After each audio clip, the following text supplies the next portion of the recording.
So we're on Thucydides. We're on book 7, ladies and gentlemen. First of all, before we dive into it, how did everyone find it? I think this is my favorite chapter. Favorite chapter? This was a really good chapter. Action packed. I'm looking forward to this. So And also, Athens, the L's in this Yeah. chapter. They can't recover from this. There's no recovery from this. So it's nice that Thucydides is picking the ups and downs. But yeah, let's get into what happens to Athens. I'm gonna start off with the Spartan general Gylippus and his arrival at Syracuse to save the city from Athenian fortifications, right?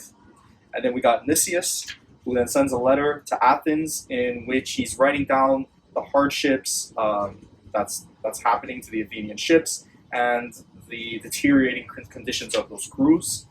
He also pleads to be replaced as well, since he is also suffering from a lot of health problems, right? Which is, I think, kidney disease. And the Athenians appoint Demosthenes as the leader of this new reinforcement expedition to Syracuse. And anybody want to take it from there? Well, I think I wrote a lot more. We'll say, I see when we left off in book 6, Right. Gylippus, he kind of just assumed Syracuse was already taken, Yes. but then seeing how everything, seeing how like Syracuse is still there, he just goes there with all of his, with like all the people he has. Then like Spartan goes to certain cities to get more allies, specifically Himera. They go to Syracuse, and also Corinth because like in book 6, like they also ask Corinth for help, so Corinth arrives as well. So like they're in the background throughout all of this. In the nick of time. Mm-hmm. Okay, now like everything's in place at Syracuse, Gylippus finally decides let's go on the offense for once. So they take one of the Athenian forts that's around them, and I think it was relatively easily as well. And then they moved to the city of Epipolae, and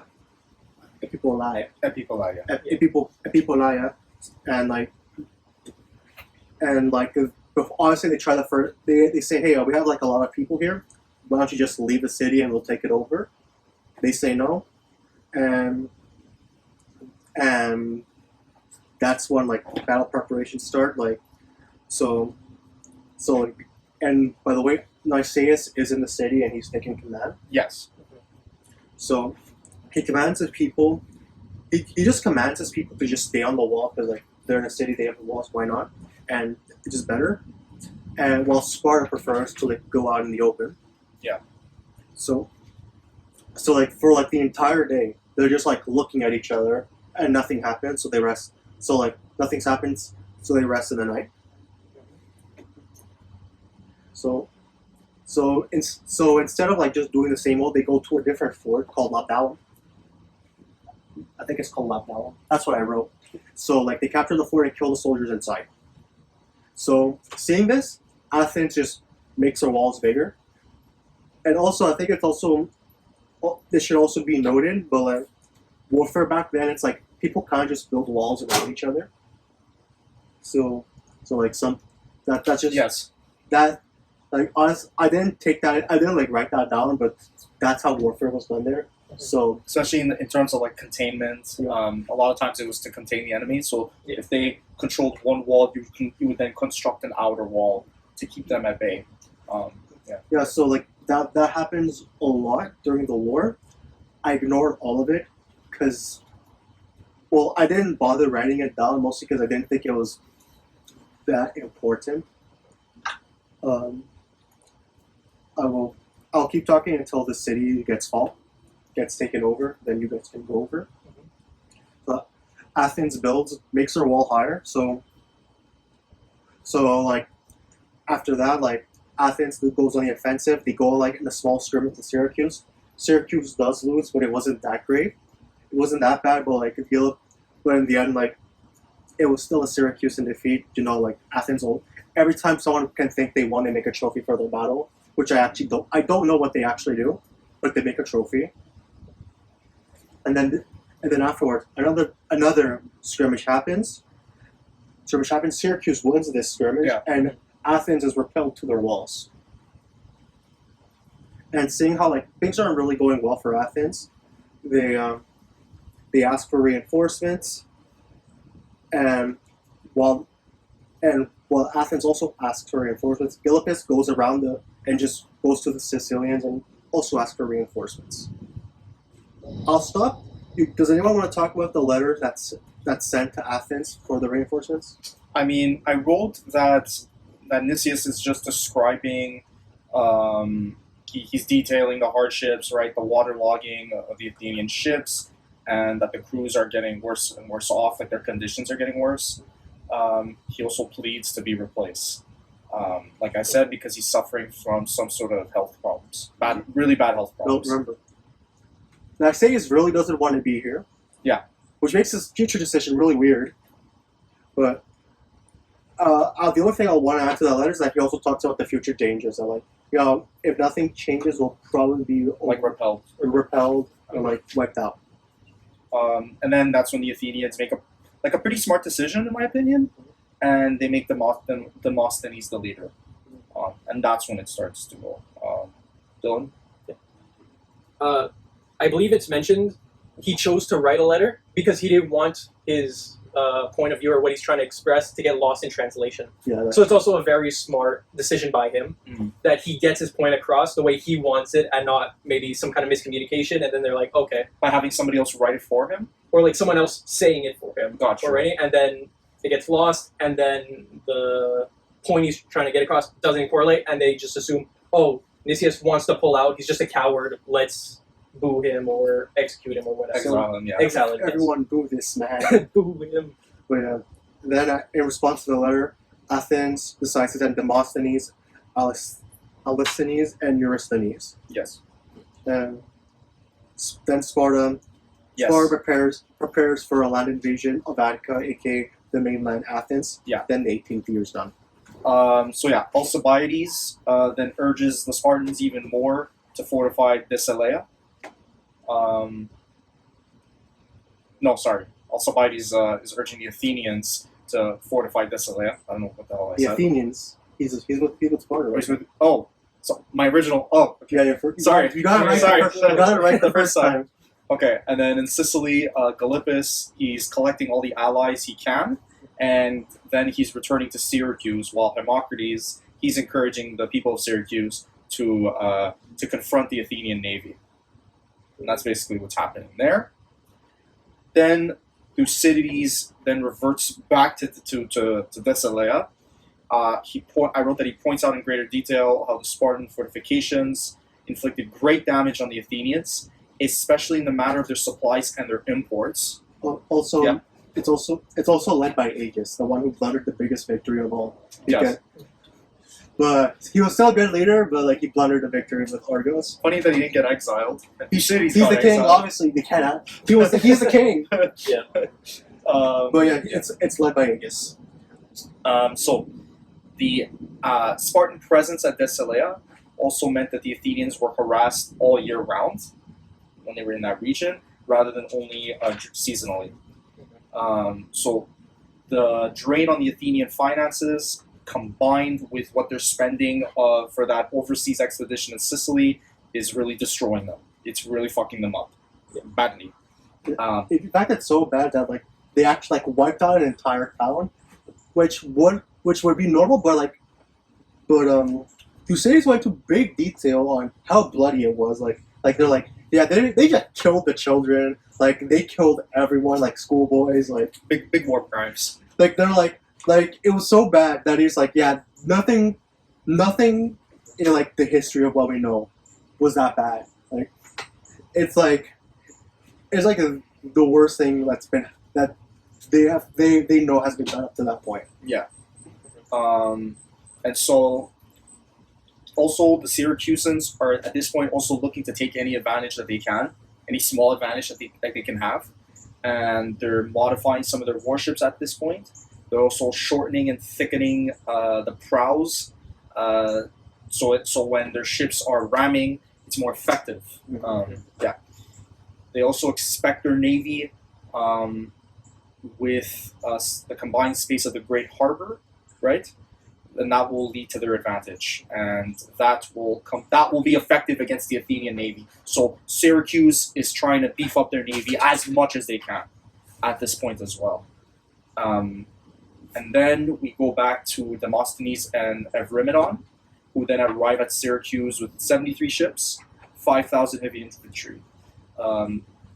The scale of these reinforcements really shocks the people of Syracuse and boosts Athenian morale as well. The Athenians then tried to make an unsuccessful attack with these reinforcements, which also involved like a rare battle at night. So we have to remember, right? Ancient warfare, no lights at the time, so nobody did battle at night. Yeah. Are you still in chapter 21? Or did I move to 22? I've sort of broken. I didn't break it down by chapter. Oh, because Yes, sorry, Paul.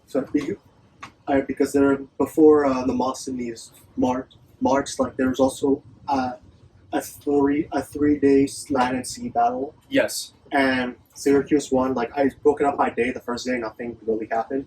But well, the first day, nothing was won or lost. Second day, nothing. The third day, it was a Syracusan victory. Then Demosthenes marches. With the reinforcements. Yeah, he marches to Epipole. Epipole. Yeah. Epipole.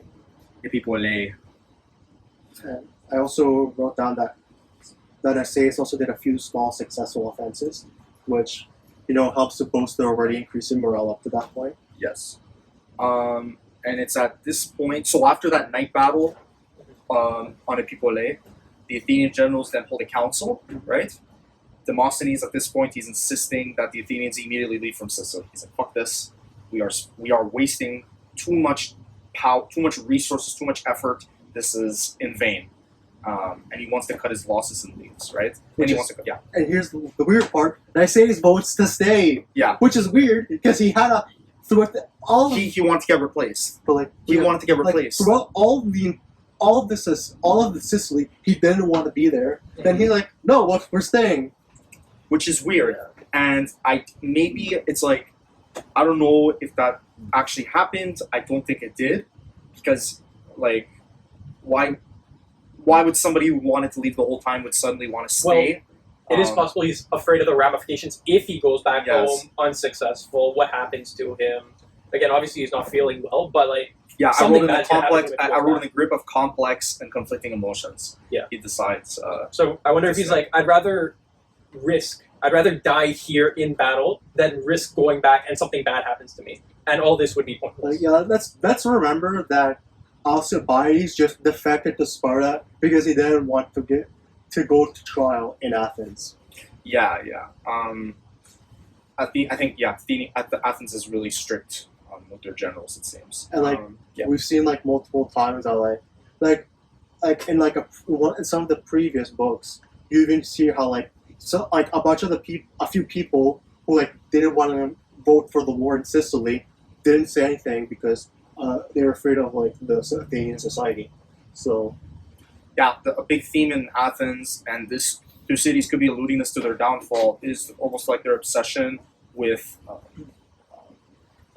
presentation or the way they look, optics. They have a big obsession with optics that puts them in a disadvantage because it leads them to making bad decisions for the sake of not looking like a traitor to Athens. It's also the case throughout this entire book, we see a few hints that were Thucydides is like, "Oh yeah, this is why things don't go well for Athens." It goes multiple times, and I think that's not just how things are going to be bad in Sicily, but how they're going to eventually lose the war, even though the book doesn't finish at the end of the war. Yeah, and I was supposed to mention with the optics of things, it is more likely he wanted to go out in a blaze of glory rather than as cowardice. We could attribute that to ego, right? And we always see with leaders, unsuccessful leaders, that ego gets ahead of themselves. They get too egotistical. They think they're too good, they're better than everyone else.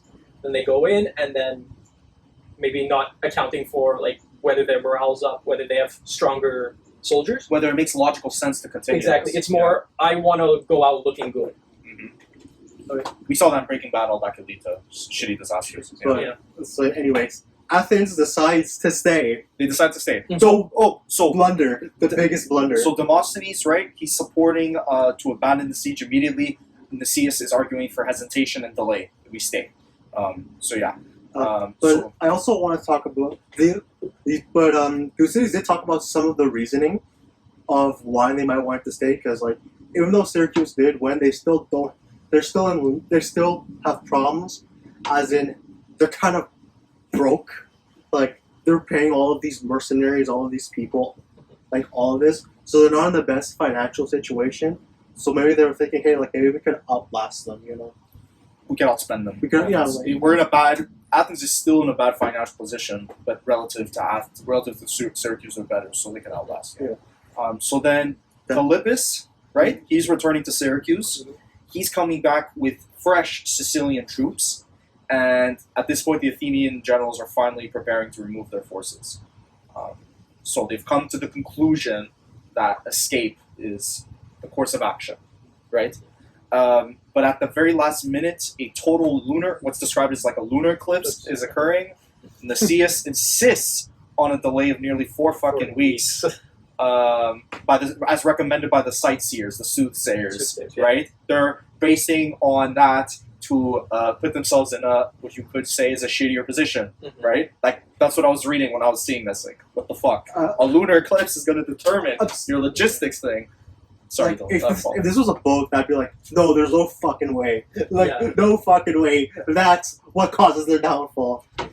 So the Syracusans learn of this, and they want to fucking force a sea battle at this point. So they learn that the Athenians are obviously high on whatever fucking drug they're on to make them think a lunar eclipse is a good reason to stay for 4 weeks. Well, again, that just goes back to Greeks being very superstitious. Something odd happens, like an earthquake or a lunar eclipse. It's like, oh, that's a message from the gods. We gotta listen. We got to listen to them. Yeah, and even though in our modern day knowledge, it doesn't make much sense, back then, it was within realm of realistic. It was more realistic back then.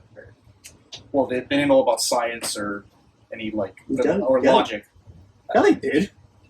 Not to the come on, Paul. Not to the extent that like a lunar eclipse. Come on now. They used the They created logic. They created logic. but it's not to like its modern. You understand what I'm saying? It's not to its modern form. Yeah. Right. Like if they were the masters of like logic, they would see a lunar eclipse and not use that to determine their decision on staying in Sicily. But keep in mind, if they don't have they obviously logical, they don't have that much knowledge. So if you see usually you see the moon all nice and white and whatever. If you see a big red moon in the sky, back then I'm sure you'd be like, what the hell is this? This is weird. The gods are telling us something. Let's wait a bit. But again, 4 weeks seems a bit of a stretch. Yes. No, pretty sure, I thought it was 9 days. I wrote 4 weeks, nearly 4 weeks. Well, it doesn't matter 9 days, 4 weeks. The attack happened the next day. They have a fucking calendar, so That's true. yeah. Shoulda, coulda, woulda. It So was- yeah, the Syracusans learn of this, try to force a sea battle, and then you got Evermedon of the Athenians. Eurymedon. He's killed.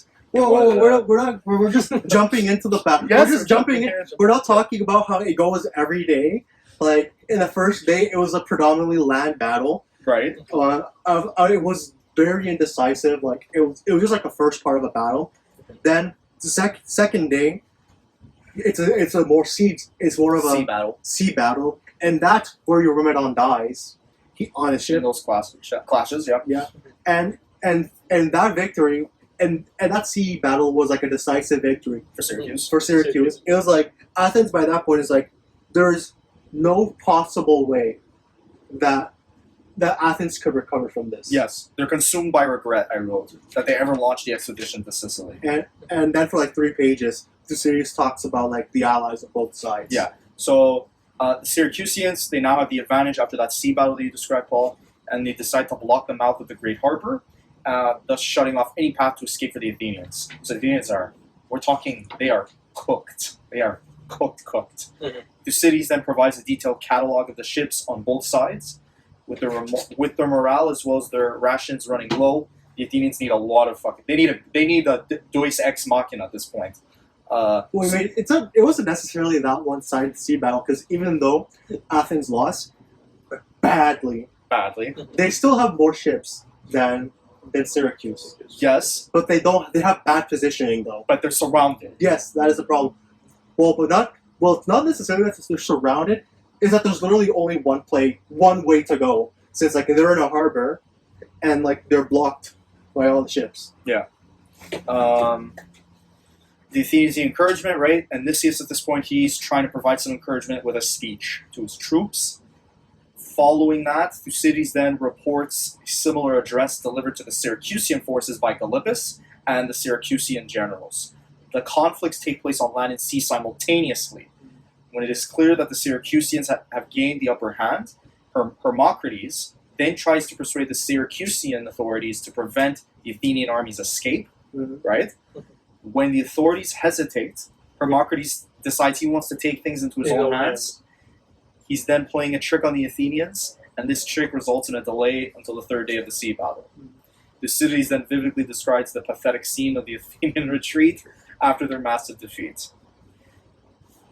If you guys want me to end it, I'll say the Athenian withdrawal is plagued by hardship and obstacles. They, despite all their efforts by Nicias and Demosthenes, they are in the shitter. They are blundered, as we call it in chess. Well, like you're making it sound like it was just bad. It was like no. It's catastrophic. Thucydides talked extensively about how bad it was. They had no food or water. They had nothing, and like they were running on nothing. Yep. And then you have like Nicias just trying to do his best with like he tries to give them a speech, and also Demosthenes also like kind of like does the same speech. Tries to rally. So, so like in the end they split their forces in two. Not necessarily, but like now since Nicias has one command of half, Demosthenes of the other, they're both like going in the same direction. Mm-hmm. So like as you have said earlier, the Syracusans block all the paths. There's like, if Athens wants to escape, they have to fight. They have to fight through it. They have to fight out of it. So they go into one of the places and they just can't get through because like the Syracusans are there and they're like and Thucydides talked a lot about like they've been using missiles, aka arrows or slings or something, and they get repelled multiple times. So then like they kind of just burst out. They try to leave. Demosthenes' half of the army gets taken first. Then the Nicias' half. Yeah. Then Syracusans catch up to Nicias. They say, "We have Demosthenes. We have his army. If you don't surrender, we'll attack you." So that Nicias stays and fights, but they lose. They lose like a lot of men. They also did. He did mention. Thucydides did mention like around 300 Athenians escaped. I think. Yeah. They managed to like find refuge in some of the cities, but in the end, Nicias gets captured. They both end up surrendering. They both surrender, and then once they actually get to Syracuse, Nicias Demosthenes gets killed by the Sicilians. Which Gylippus... They cut their throats. Yeah. They cut their throats. Gylippus did not want that because he wanted to like say, I got these two renowned Athenian generals. And that is how this book ends. Sorry, Paul. Just to add, thousands of prisoners are taken. Yep. And they are fucking, they go through miserable fucking conditions. Yeah, tortured. Some of them probably murdered. And that's when, out of the many who sailed to Sicily, only about 300. Okay. A few of them survived. Yeah. And no, like I think it was like at least 10,000 Athenians went there. Yeah, they were blunder, big boy blunder. So that's book 7. Like honestly, there's no way Athens could recover from this. Yeah. So when the expedition of Sicily started in book 5, right? Book 4 or 5? Book 5. Book 5. I believe those 5. So they started in book 5, and what did we see in book 5? We saw their hopes were high. They definitely, Thucydides was talking about how superior they were to the people of that region. The people of that region were disunited, and it's by all the accounts, it looked like on paper it would have been an Athenian victory. But then over the course, we see that Sparta, combined with Sparta's interference and their pressure also on Attica as well, combined with the hubris of the Athenians, is really what leads them to their downfall, despite their dominance by navy and their technological superiority, which is something Thucydides is trying to say, like, don't be hubristic and be humble and look at logic. He's also like going into that materialism thing. If he actually believed in omens, he would have tried to convince that lunar eclipse story as something positive. But what ends up happening? How does he describe it? The Athenians still end up miserable. They still end up destroyed. The lunar eclipse didn't matter to him, which I think is very poignant of how he thinks. So that's my 2 thoughts. I think another thing is that I think at the start Athens actually did have a decent shot at taking Sicily.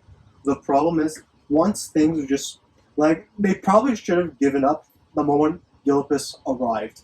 Because like remember like in book 6, like Athens kind of ended up on a pretty good note. Like they beat Syracuse in battle. Like Syracuse was debating just giving up by that point. Yes. But like the moment Sparta actually became Deeply involved. that they should have just left. Like the best time to have leave that they should have left probably would have been when they were stuck in the walls, like and people died. That's probably the best time they could have. Before they were surrounded. Yeah. That's the best time they could have. They should have left.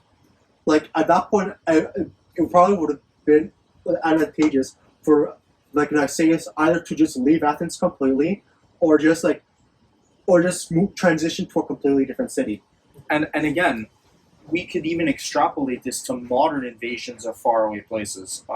What comes to mind for me is like the U.S. invasion of Vietnam or Afghanistan, where it looked on paper like the overwhelming superiority of the United States would probably make them the victors. However, they got strapped in.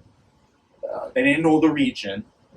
Combined with the fact that you also had the involvement of other powers in the fray. You could also say like the Soviet invasion of Afghanistan. I think that's a better that's a better comparison. Yeah. Because the U.S. got involved, like another superpower helped the people. And out. most importantly, Athens, like they just completely like there's no recovering Athens from this. Like the U.S. could recover from Vietnam and Afghanistan.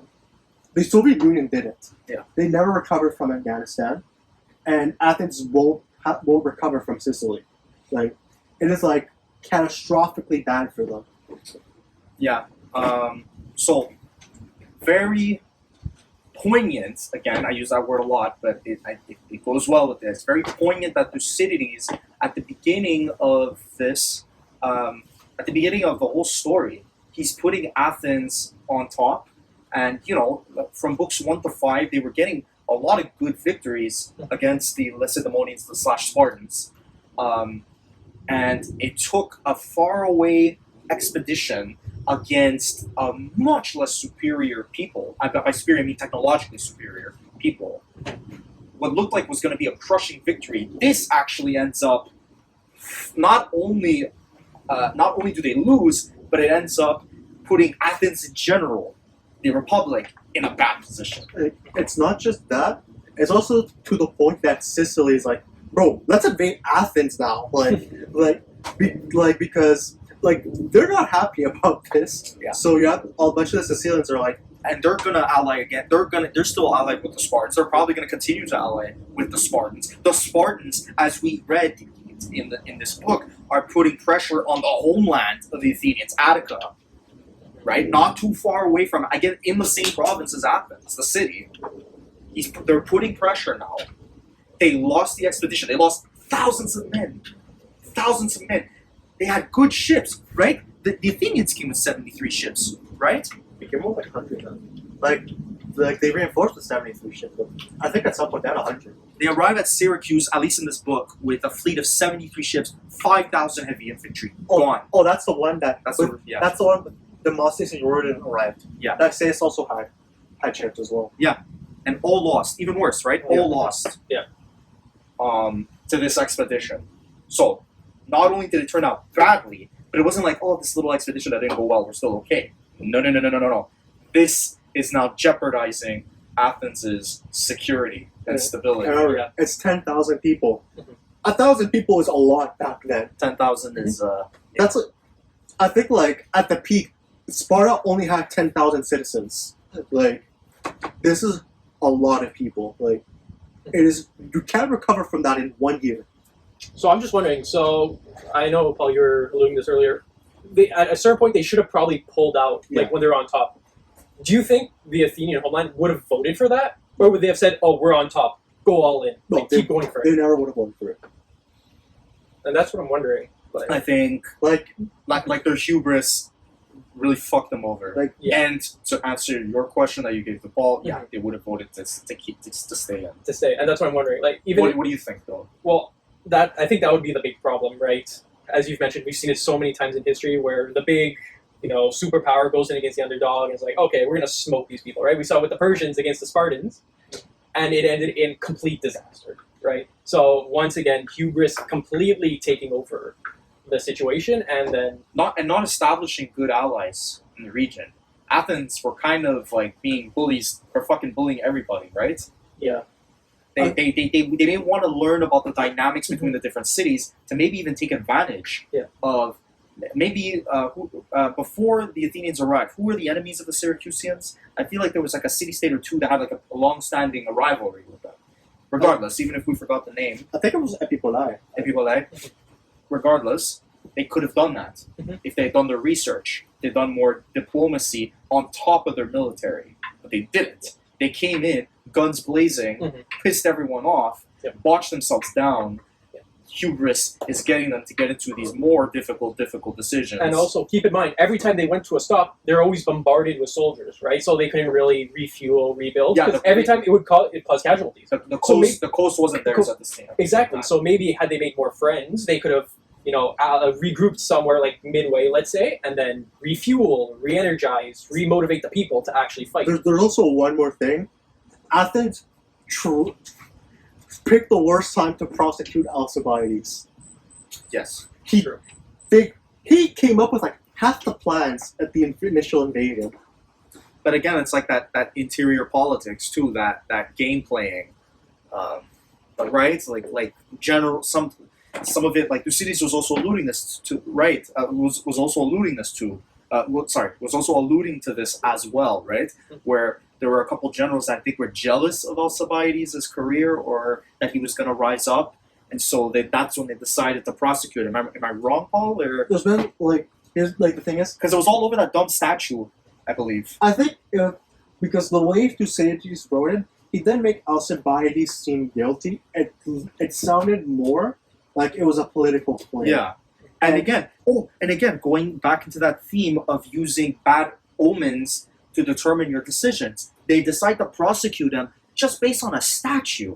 Well, they prosecuted him because people have vandalized the statue, Right. and they interrogated a bunch of people who were involved, and they just said Alcibiades' name, which that sounds sketch. That sounds sketch, But again, like, it was politically motivated, so that's probably why they took it as like Yeah. an excuse. Mind you, wasn't it a statue of a god? It- Apollo or Hermes? it's- So that's also pretty sacrilege. Yeah. Especially back then when religion was so big. But again, using some sort of omen to determine your decisions Yeah. doesn't go well, especially when like the evidence to lead, quote unquote, to Alcibiades' guilt is not 100% solid. It's not It's- 100% good evidence against Forget about 100. It's not even 50% solid. Yeah. Like, So, again, I don't think it's a mistake that Thucydides is painting the Athenians as very superstitious, like you were saying, Dylan, combining that with their hubris, combining that, again, part of their hubris, again, is going guns blazing. Yeah. If they weren't thinking they were on top all the time, Mhm. maybe they could have been a little bit more grounded, understood that they could lose, and tried to gain allies in that region. But we're saying that it was politically motivated to get Alcibiades to get him out. Do you think, if we flip it, do you not think it was reckless of him to destroy the statue and get himself in trouble? Like, maybe, he could have played it safe, oh, we don't need to, but out of recklessness, out of, oh, look how strong we are, destroy the statues.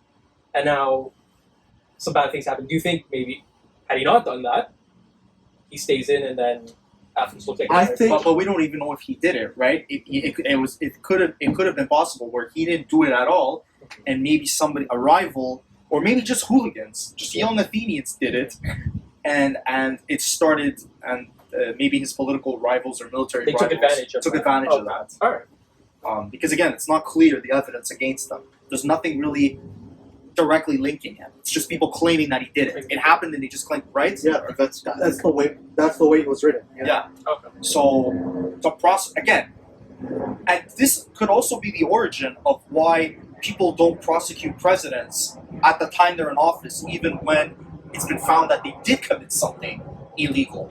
Because it could, let's say they're on an important project, it could fuck up the success of the project. That could lead to the success of like the whole country. Yeah. Right. That's true. So even if Alcibiades was guilty, Yeah. even if he did it, Okay. they still shouldn't even have prosecuted him until after the Until whole after the expedition. war. Yeah, that makes sense. I should have done that, or like for me, probably more important to like make sure he couldn't escape, because like that's like one of the big problems. He had all the intelligence Sparta needed, and he just gave it to them. There's so many opportunities for Athens to like have left without like seeming bad, without like dishonoring themselves or something. Like for me again, it would have been like when they were driven to the walls and people died, because like at best they would have gotten a pirate victory at best. Yeah. Even if they beat Syracuse, Athens would have had so few men that they wouldn't have been able to keep Sicily. For long. Yeah. Okay. And that's like again, a lot of the things that essayists did talk about actually did come into fruition. Like, yeah, probably it's not a good idea, and then he decided to stay, which baffles me.